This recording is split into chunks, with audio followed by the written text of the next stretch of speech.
Hello everyone and welcome back on my channel. Now that I'm done with my reactions to Heartstopper, I was thinking that it could be interesting for me to make the same kind of video I did with Young Royals, where I was talking about the unpopular opinions I had read online and where I basically gave my response to those unpopular opinion as well as sharing some of my own. For Heartstopper it's going to be a little different because unlike last time I didn't take any screenshot because I didn't think they were really necessary. The show was appreciated by a fair amount of people, but the criticism I've seen around, many people are saying basically the same thing, so it wouldn't be fair to like credit this opinion to one specific person, but still I wanted to give my opinion on them, discuss them, and even share some of my own. Disclaimer number one, if you hear any noises, it's because my mom is in the other room and she is gonna live her life, so I'm sorry about that. And a second disclaimer, I'm gonna share my own takes about those opinions.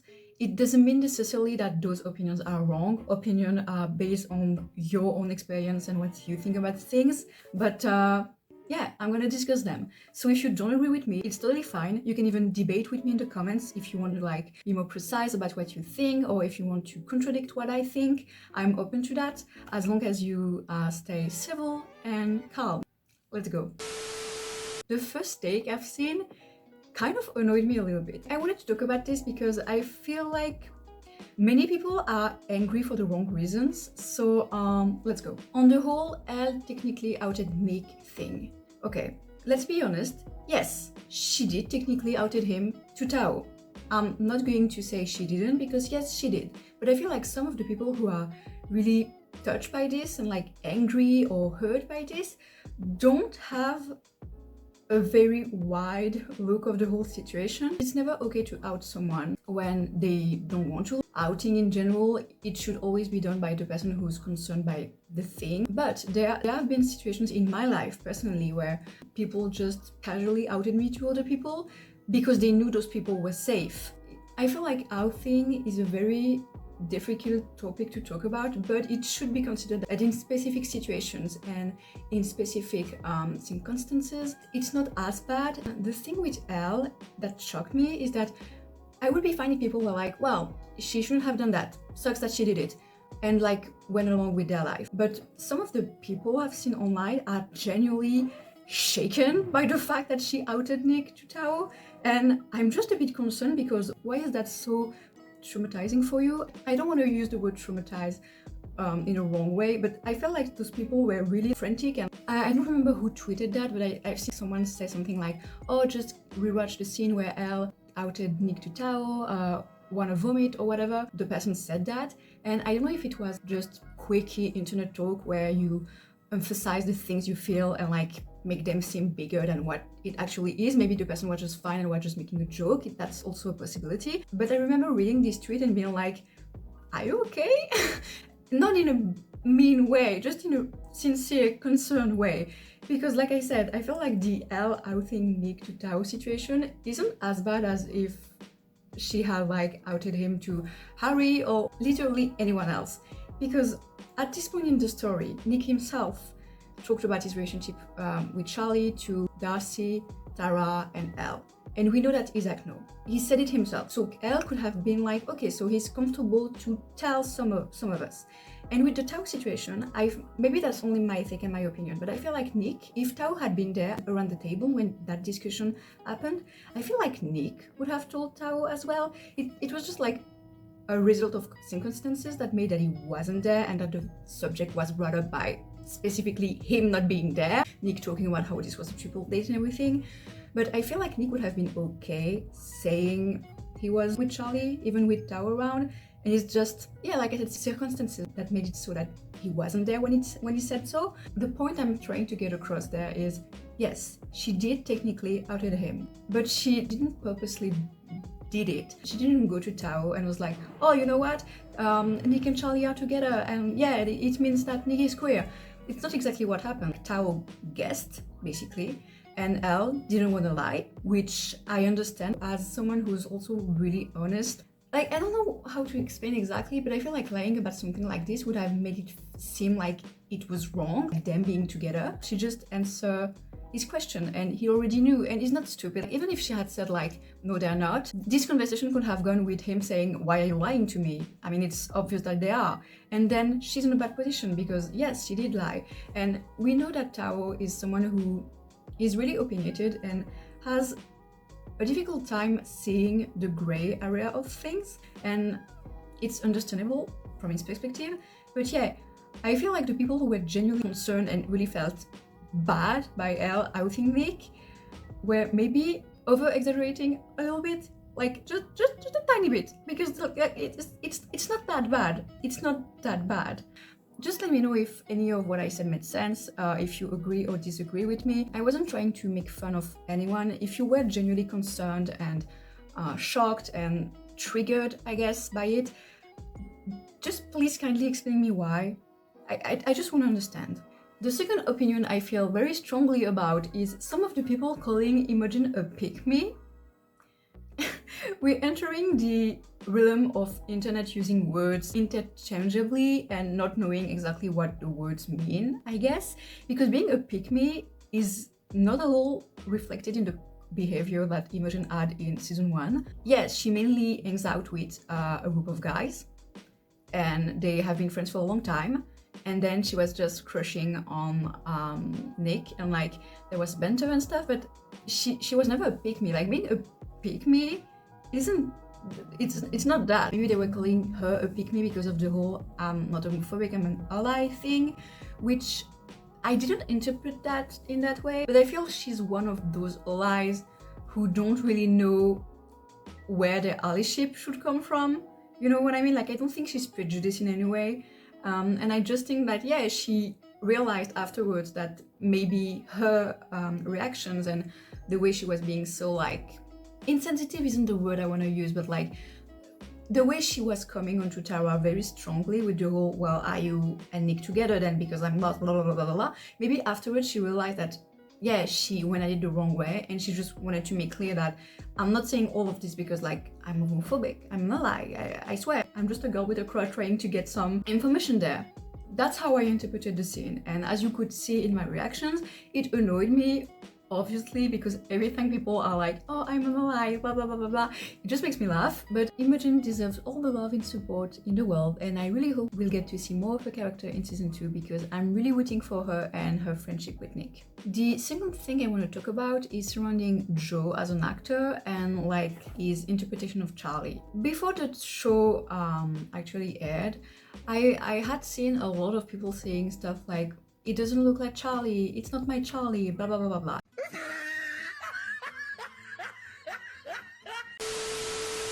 You each deserve to have your own opinion. I won't come at you for that. If you felt that this wasn't your Charlie and it wasn't how you imagined it, that's part of what is bound to happen when it comes to adaptation from paper to screen, so I get that. But for me personally, I feel like everything that Charlie is, Joe embodies them to perfection. And yeah, it doesn't look exactly like he does in the comics, but it didn't really bother me that much. Now that the adaptation is out, if there are still people telling that this Charlie wasn't a Charlie from the comics, I want to understand why. Because if you forget about the physical aspect of it, like in terms of personality, in terms of the way he speaks, in terms of his body language, in terms of his essence as a character, like I said, I feel like Joe did a really, really good job, put it back on screen, and yeah, for me, it is my Charlie.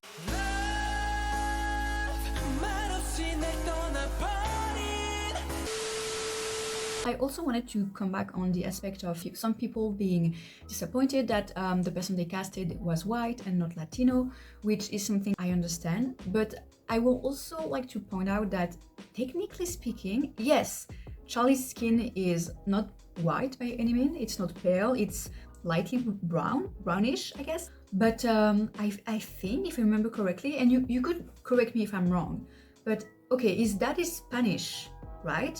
But in the Spanish Latinx thingy, I think Spain comes in the middle. Like, it depends of where country exactly you're from. And I always thought that Charlie was white. Like, yes, his dad is Spanish, and so he is Spanish, but he's still white.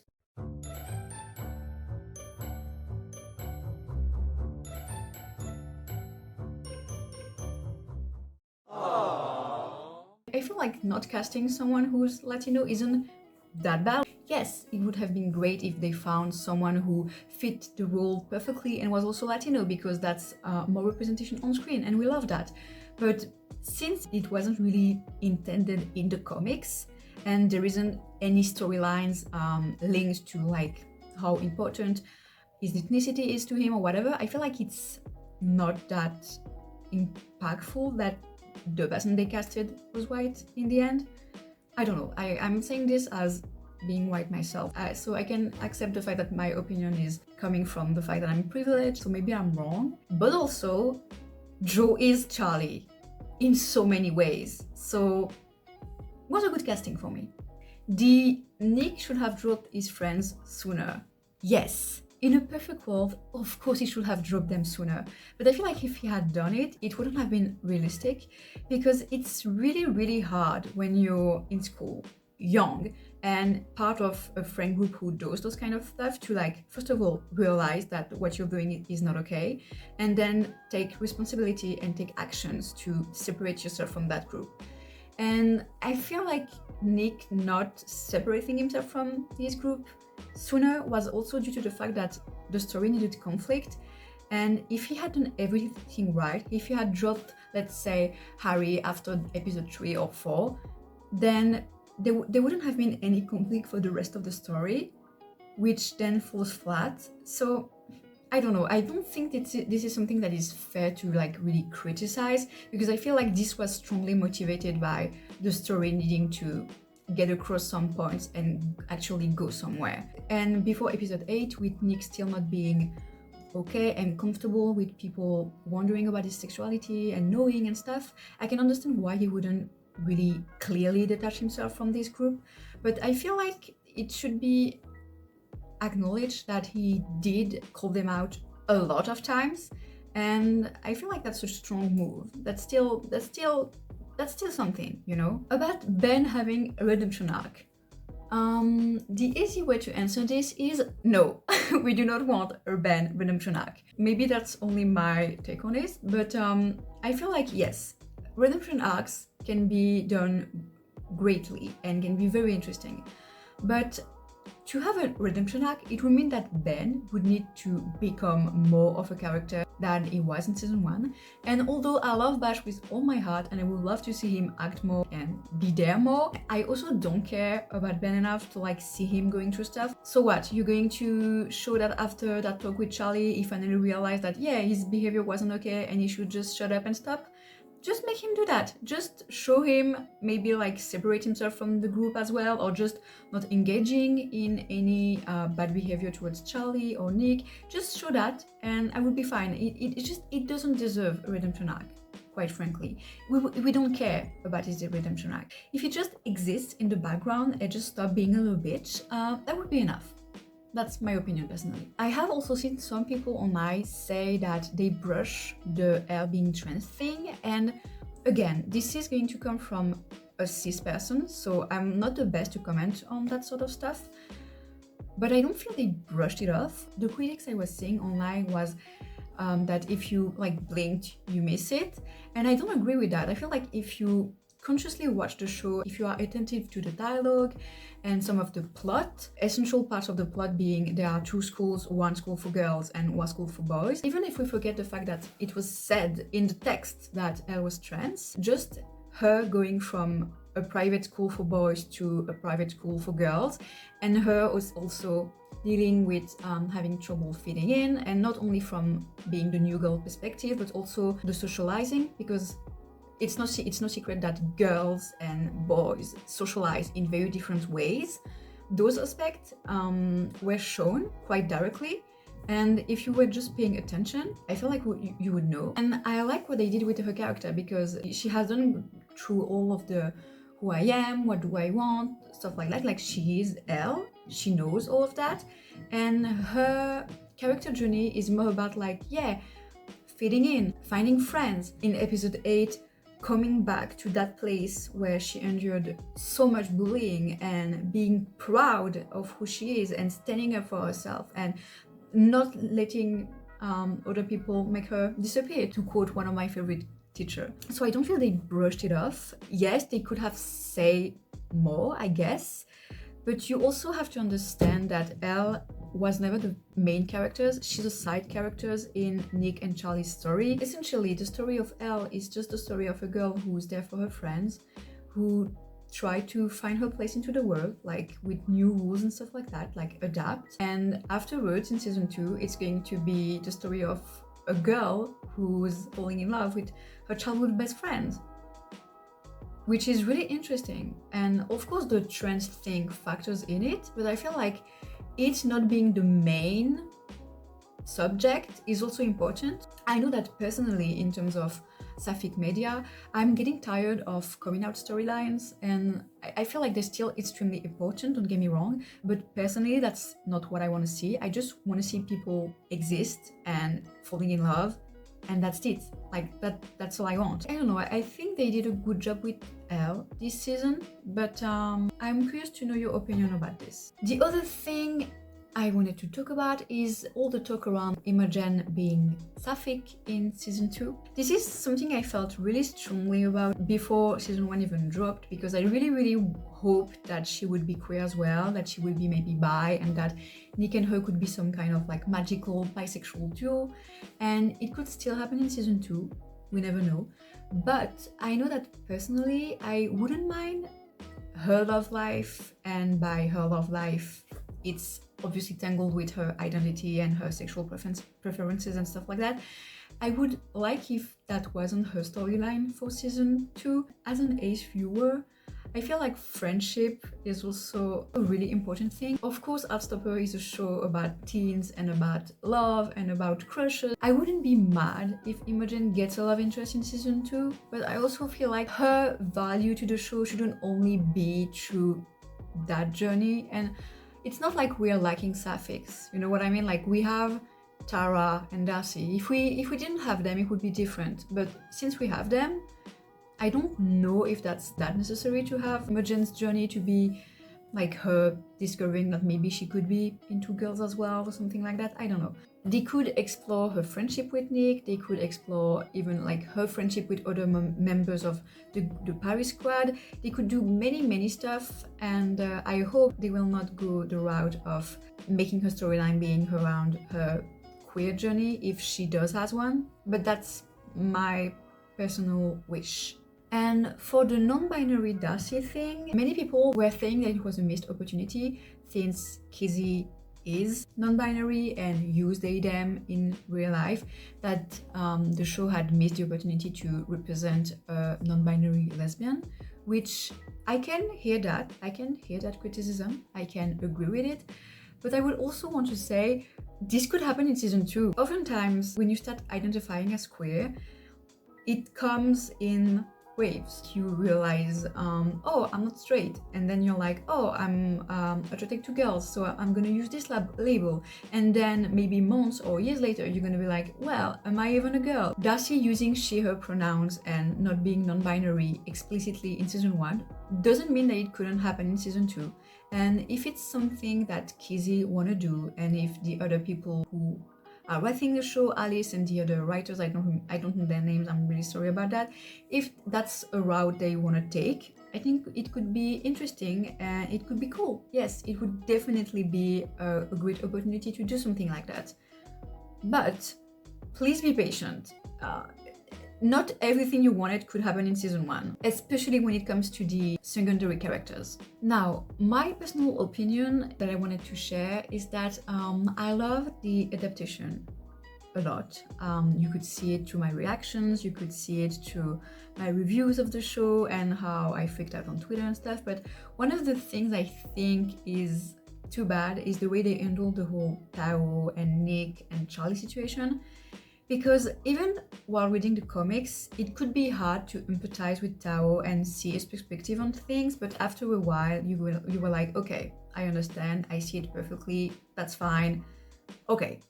But with Tao, I just didn't like how childish he could be, and I do understand that he's young. I would have been fine with his behavior as long as he sincerely apologized by the end, which I feel was a bit rushed. He didn't apologize for specifically saying to Charlie, it's all your fault, when he knows this is a big trigger for Charlie and his anxiety and his doubts about himself. And as a best friend, when you know exactly what makes your best friend vulnerable, and when you know how to hurt someone, this is a weapon you have and you need to have a control of it. And if it slips and if you ever use it against them, then you have to take responsibility for it and apologize afterwards. And I kind of hate that they didn't do that in episode 8, but I still loved how obviously they had many storylines that needed to have an ending, and I feel like it's more a problem with the writing than with the situation, if that makes sense. That's it for this video. I hope you enjoyed it.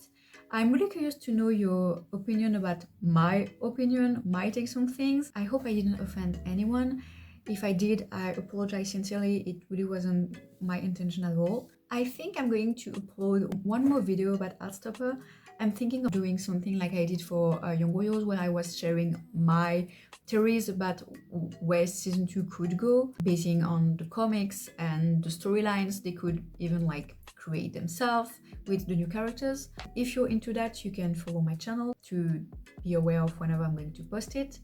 You can, yeah, like I said before, leave comments and let me know your thoughts about the stuff I said. You can also follow me on Twitter if you want to talk about Young Royals, Nick and Charlie, anything gay, really.